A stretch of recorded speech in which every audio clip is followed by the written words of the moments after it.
Σας καλημερίζω. Είμαι ο πρόεδρος της Λέσχης Ελλήνων Γελιογράφων, Πάνος Μαραγκός λέγομαι, και η Λέσχη Ελλήνων Γελιογράφων ετοιμάζει μια μεγάλη και ιστορική έκθεση με τίτλο «Η μεταπολίτευση των γελιογράφων».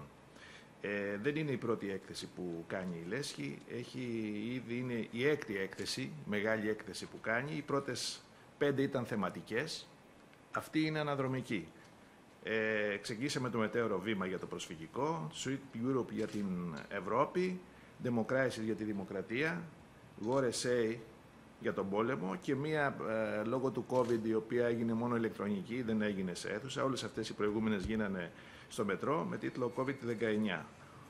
Είχαμε ένα μικρό διάλειμμα λόγω του COVID και τώρα επαναρχόμαστε με μια μεγάλη έκθεση αναδρομική με αφορμή τα 50 χρόνια από την αποκατάσταση της δημοκρατίας. Έχει γίνει μια έκθεση η οποία θεωρούμε ότι είναι ιστορική.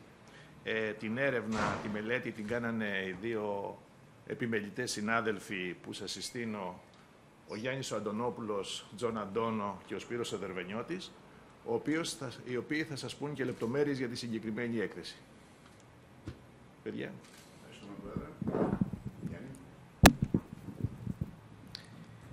Καλημέρα σας. Θα σας μιλήσω σε ένας εκ των δύο επιμελητών και ταυτόχρονα μέλος και γραμματέας της Λέσχης Γελιογράφων. Με τον Σπύρο Δερβενιώτη έχουμε κάνει την επιλογή, αν θέλετε, την επιμέλεια και την επεξεργασία όλου αυτού του υλικού που αντλήθηκε από εφημερίδες πανελλήνιας κυκλοφορίας. Πρόκειται για μια τεράστια περίοδο. Δεν έχει ξαναγίνει, από ό,τι μπορώ να γνωρίζω, μια τόσο μεγάλη αναδρομική έκθεση στην Ελλάδα, γελιογραφίας. Αφορά την περίοδο που ξεκινάει από την πρώτη κιόλας μέρα, από την άφιξη του Κωνσταντίνου Καραμανλή στην Ελλάδα, μετά την πτώση της δικτατορίας. Έχει προηγηθεί, να θυμίσω, η τραγωδία με την τουρκική εισβολή στην Κύπρο. Από τις πρώτες κιόλας λοιπόν ημέρες της μεταπολίτευσης, η οποία ορίζεται ως μια μεταβατική περίοδος πολύ πυκνών ιστορικών γεγονότων μέχρι και τον Αύγουστο του 1975, δηλαδή με την καταδίκη των πρωτοετίων της δικτατορίας, και μέσα από όλες αυτές τις δεκαετίες φτάνουμε μέχρι σήμερα, ουσιαστικά μέχρι το καλοκαίρι του 2024. Συμπληρώνοντας ακριβώς μισό αιώνα αδιάκοπης, αν και όχι αδιατάρακτης, κοινοβουλευτικής δημοκρατίας. Αυτή που ξέρουμε ως τρίτη ελληνική δημοκρατία ή πιο μακρόχρονη περίοδος δημοκρατίας από καταβολής του ελληνικού κράτους. Σε αυτή την περίοδο προσπαθήσαμε να ακολουθήσουμε μία μεθοδολογία, καταγράφοντας βασικά κεντρικά γεγονότα, τα οποία σχετίζονται με την εξέλιξη της χώρας συνολικά, τις διεθνείς της σχέσεις, και όταν λέμε διεθνείς σχέσεις εννοούμε ενταγμένοι μέσα στο δυτικό πλαίσιο στο οποίο ανήκει, πολιτικο-οικονομικά, την ΕΟΚ και αργότερα την Ευρωπαϊκή Ένωση, τις σχέσεις με τη ΣΥΠΑ και το ΝΑΤΟ, αλλά και τις σχέσεις με τους γείτονές της, κατεξοχήν τις ελληνοτουρκικές σχέσεις, αλλά και τη θέση της Ελλάδας στα Βαλκάνια, πριν και μετά την κατάρρευση των ανατολικών καθεστώτων. Μέσα σε όλη αυτή την περίοδο έχουμε καταγράψει γεγονότα τα οποία επανεμφανίζονται συχνά, σχετίζονται και με την οικονομία και με διάφορες κοινωνικές κινητοποιήσεις που βλέπουμε κατά καιρούς. Έχουμε καταγράψει όλες τις εκλογικές αναμετρήσεις και τις προεκλογικές περιόδους με έναν εξαιρετικά, μπορώ να πω, λιτό τρόπο. Δηλαδή προσπαθήσαμε να σταθούμε σε κάθε γεγονός, διατηρώντας και την αντιπροσωπευτικότητα των γελιογράφων. Να θυμίσω ότι έχουμε συγκεντρώσει συνολικά 67 ονόματα γελιογράφων, με κριτήριο να έχουν μια αξιοσημείωτη πολυετή παρουσία στον τύπο σε πανελλήνιας κυκλοφορίας εφημερίδες, και έχουμε προσπαθήσει τα ίδια γεγονότα να τα καταγράψουμε από διαφορετικές οπτικές γωνίες κατά το δυνατόν. Να καταγράψουμε δηλαδή τις οπτικές και τις ερμηνείες των γεγονότων, αν υπάρχουν και εξ αριστερών, να το πούμε, και εκ δεξιών κάποιες διαφορετικές προσεγγίσεις. Στην έκθεση, αλλά και στον κατάλογο, ο οποίος δείχνει πολύ ευκρινέστερα όλη αυτή την ιστορική αφήγηση, γιατί περί αυτού πρόκειται, μια σχολιασμένη ιστορική αφήγηση. Αυτό είναι η γελιογραφία, καταγράφει, αλλά και σχολιάζει, δεν στέκεται ουδέτερη, απέναντι στα διάφορα ζητήματα της επικαιρότητας. Θα δούμε μέσα σε αυτή την έκθεση, λοιπόν, γεγονότα που έχουν απασχολήσει τη δημόσια σφαίρα, όπως, για παράδειγμα, τα κατά καιρούς τρομοκρατικά χτυπήματα της 17 Νοέμβρη. Κάποιες από τις δολοφονίες που συγκλώνησαν. Θα δούμε περιστατικά αστυνομικής βίας και αυθαιρεσίας. Θα συναντήσουμε και θα θυμηθούμε κινητοποιήσεις, καταλήψεις, μαθητικές, φοιτητικές, συγκρούσεις με την κυβέρνηση, τεταμένες περιόδους βίας, αλλά και πολιτισμένης αντιπαράθεσης.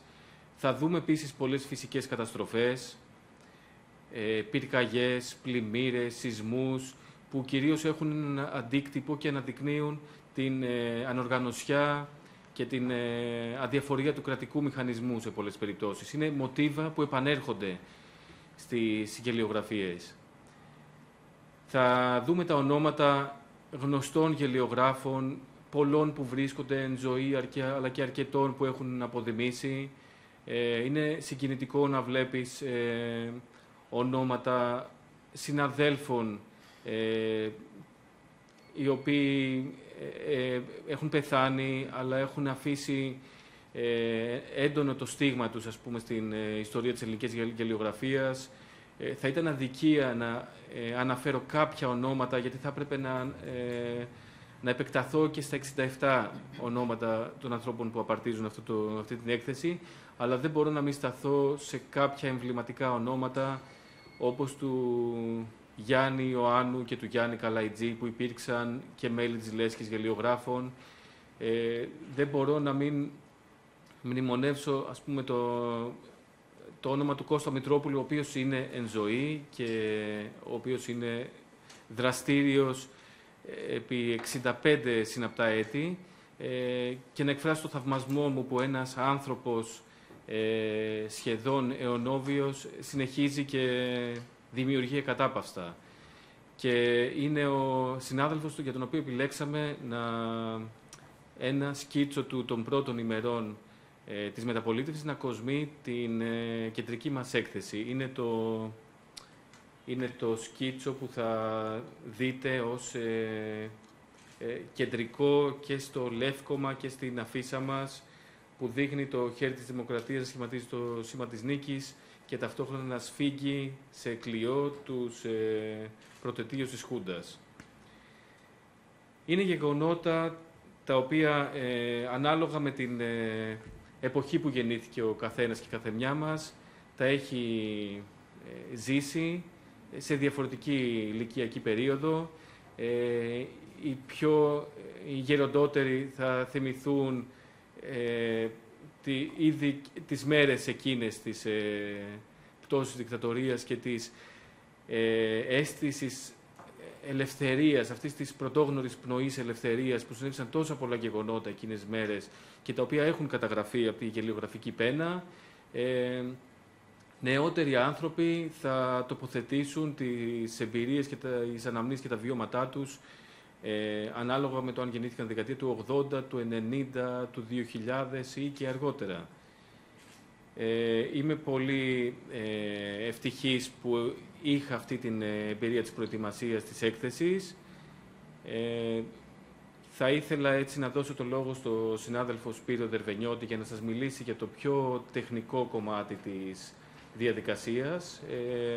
Ήταν μια πορεία που μας άγχωσε, αλλά ταυτόχρονα μας γέμισε έτσι με πολύ ωραία συναισθήματα όλη αυτή τη διαδικασία της έρευνας. Οπότε το λόγο στο Σπύριο Δερβενιώτη. Ευχαριστώ, Γιάννη. Καλημέρα και από μένα. Είμαι ο Σπύρος Ανδρεωνιώτης. Θα σας πω λίγα πράγματα για τη διαδικασία κατασκευής, ας πούμε, αυτής της έκθεσης. Ήταν καταρχήν ένα χρέος μνήμης απέναντι σε γιγάντιους συναδέλφους. Ένα χρέος μνήμης απέναντι σε μια τέχνη η οποία, παρότι έχει αποδεκατιστεί τελευταία, μαζί με τις εφημερίδες που τη φιλοξενούσαν, για πάρα πολλά χρόνια ήταν η καλύτερη και η ζεστότερη συντροφιά των αναγνωστών. Όταν οι εφημερίδες ήταν και σε μεγαλύτερο μέγεθος, ήταν η πρωτοσέλιδη συντροφιά των αναγνωστών. Ήταν το πρώτο πράγμα στο οποίο ανατρέχανε.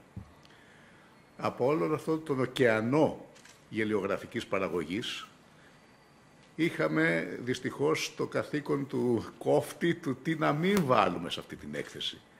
Σπαράζαμε για κάθε γελιογραφία που δεν μπορούσαμε να βάλουμε. Πολύ αγαπητές γελιογραφίες, πάρα πολύ εμβληματικές γελιογραφίες.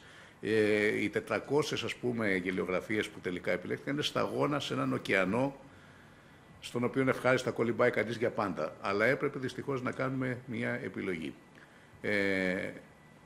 Η άλλη δυσκολία, ας πούμε, ήταν η έβρεση, γιατί δεν υπάρχουν αρχεία οργανωμένα πουθενά, δηλαδή δεν υπάρχει, ας πούμε, μία μέριμνα από το κράτος. Όλη αυτή η παραγωγή, ας πούμε, των γελιογράφων, έστω και σε επίπεδο αντιτύπου, όχι πρωτοτύπου των έργων, να μαζευτούν κάπου, να υπάρχουν κάπου, να αποθηκευτούν κάπου, να τα επισκέπτεται κάποιος. Η ψηφιοποίηση των ίδιων των εφημερίδων είναι λειψή και τεχνολογικά ξεπερασμένη. Δηλαδή δεν βοηθάει τον αναγνώστη, οπότε, τον ερευνητή. Οπότε ο μόνος σύμμαχος που είχαμε ήταν μια θηριώδης μνήμη, για να ξέρουμε τουλάχιστον περίπου που ψάχνουμε, αντί να ψάχνουμε από την αρχή στο σκοτάδι, με σβηστά φώτα και χωρίς φακό. Η μνήμη ήταν το μόνο που μας έλεγε ότι εκείνη την περίοδο ο τάδε είχε κάνει αυτό, εκείνη την περίοδο, καταρχήν να θυμόμαστε εκείνη την περίοδο, έτσι. Και μετά τι έκανε κάποιος γελιογράφος εκείνη την περίοδο, και αυτό έκανε λίγο πιο εύκολη και δυνατή την πιθανότητα να γίνει και να ολοκληρωθεί αυτή η έκθεση φέτος, που είναι τα 50 χρόνια συμπληρωμένα. Αλλιώς κάποιος ο οποίος θα ξεκινούσε από την αρχή θα την παρέδιδε σε 7 χρόνια, άλλη μια επταετία θα προσθέτονταν στη συλλογική μνήμη. Είμαστε ταυτόχρονα περήφανοι για το αποτέλεσμα, περήφανοι για τους συναδέλφους, όχι για εμάς, για το αειθαλές αποτύπωμα αυτής της τέχνης, και ταυτόχρονα βαθιά στεναχωρημένοι που δεν μπορούσαμε να βάλουμε όλες τις γελιογραφίες αν ήταν δυνατόν, όλων των συναδέλφων, όλων των εφημερίδων, όλων των χρόνων, όλων των ημερών. Γιατί είναι το λιγότερο που θα τους άξιζε. Σας ευχαριστώ.